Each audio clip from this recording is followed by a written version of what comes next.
Assalomu alaykum barchaga do'stlar. Bugun bizda yana bitta Tracker avtomobili Farg'onaning Rishtonidan tashrif buyurishgan. Sabab tormoz vakuumida muammosi bor. Tormozlarida shu ABS ishlab ketish holati bo'ladi. O'zlarida bitta vakuum nasosi yangi qo'yishgan, lekin ishi o'zgarmagan. Biz bu holatda vakuumni o'ziga, ya'ni bachogiga tashxis qo'ydik, chunki mashinani o't oldirganda, switchlari yichiq. O't oldirganda mashinani shu tomondan, ya'ni pedallar oldida havo so'rish holati bor. Havo so'rgan paytda vakuum teshik bo'ladi, vakuum nimasi bachoga teshik bo'ladi. Shuni hisobiga tormozda muammo qiladi. Lekin tortishlari boshqasi joyida bo'lgan. Endi ikkinchi muammosi propanda. Propanda propiska berib qoladi.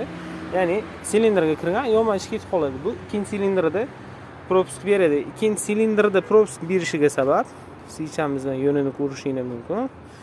Holati o'sha qoragan. Ya'ni bu degani silindr ichida bu elektrodga tok chaqmaganda tashqarida katushka zajigan, ya'ni bobinaning mushtug'idan izolyatsiyaning tashqarisiga tok chaqqan. Shuni hisobiga shunaqa qorayish kuzatilgan. Buni o'zi almashtirib joy-joyiga qo'yib beramiz. Bobinasi hozircha o'ziniki qoladi. Biz bitta test qilib ko'ramiz. Shundan keyin masala hal bo'ladigan bo'lsa, keyin bobinaning mushtug'i yoki bobinaning komplekti almashtirib yuboriladi. Do'stlar, tormozga, vakuumga tashxis qo'yitganda e'tiborliroq bo'lsa bo'ladi. Masalan, tormozni bachogida muammo bo'lganda havo so'rib qoladi, ichidan ishitiladi.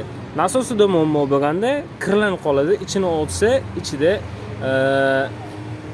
zadir bo'lib qoladi, ya'ni plastmassa siydirilib qoladi, yoki vyrobotka bo'lib qoladi. Bu haqida biz YouTube'ga ham, Instagramga ham video qo'yganmiz. Oldingi videomiz ko'rishingiz mumkin. E'tibor uchun rahmat.